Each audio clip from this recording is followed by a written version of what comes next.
Hello, I'm FerrousPilot back again with another PTR update video for Overwatch. The design team has been busy this time around with lots of tweaks to many of the characters, as well as a revamp to competitive play mode.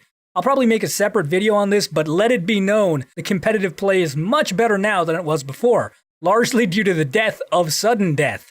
With that out of the way for now, let's talk gameplay balance. First, we've got to talk about the big elephant in the room, the Genji nerf. So, in one of my previous videos, I suggested that the Dragon Blade was what needed to be made weaker, and Blizzard did exactly that by reducing its duration by 25%.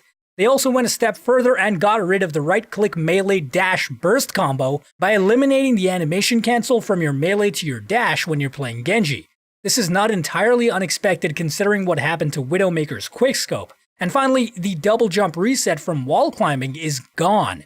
Out of all of these, only this last one comes as a surprise to me. I mean, Genji's double jump does make him harder to hit, but that has a lot to do with his weird hitbox while double jumping. And I think the solution is to make him easier to hit in the middle of a double jump, not to make him easier to hit by reducing his overall mobility. With these nerfs, Genji will probably fall out of favor in competitive play, but I still don't think he's totally useless. Having played in the PTR as Genji for a few games, it seems like the changes aren't as damning as you might think at mid-levels of play.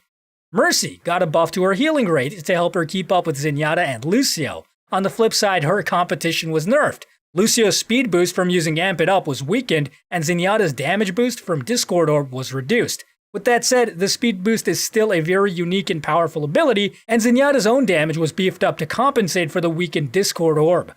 So where does this leave those characters in the meta?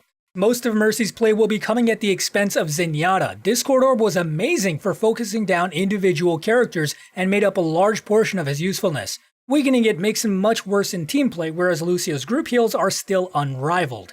Another buff went out to Mei, who most people agreed was on the weak side. The only change she really got was an improved ultimate. The Overwatch team increased the radius of her ultimate from 8 meters to 10 meters, which, as the mathematicians among you know, corresponds to a 56% increase in the area of effect. Not only that, but it now pierces barriers, so not even Zarya can save you. Hanzo's arrows will now travel faster, and he'll take less of a movement speed hit when drawing his bow back. These changes make him stronger than he was before. He's more survivable and has better accuracy thanks to his faster arrows. With that said, the thing that has Hanzo players weeping with joy is the reverted change to the projectile hitboxes. That's right, baby! Spamzo's back, and he's better than ever!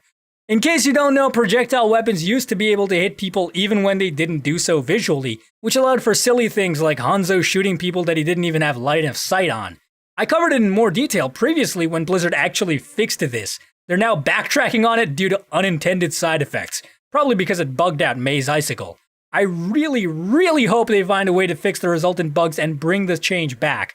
The hitbox should match the visual representation of the characters as much as possible, and that goes for any game, not just Overwatch. D.Va's barrier's minimum uptime was doubled to make it a little bit weaker. Once you start the barrier, it's gonna remain up for at least 1 second, draining your charge a little bit faster. This will make her a little bit less powerful, but I still think she's in a good place. Finally, there was also a small change to McCree's ultimate, which now drains charge over time upon use instead of being used up in chunks of 50%. This reduces its utility as a zoning tool, but McCree is still probably the best offense hero in the game, so it's totally fine. As a side note, with the fall of Genji, the nerf to Zenyatta's Discord Orb, the improvements to Mercy, and the nerf to D.Va's barrier, Pharah might have more of a place in the meta now. I think at high levels of play, the super accurate McCree players will be able to shut her down, but against normal players, she has a lot going for her. Anyways, that's gonna do it for this video. Thanks for watching, and let me know how you feel about these changes in the comments below. Bye!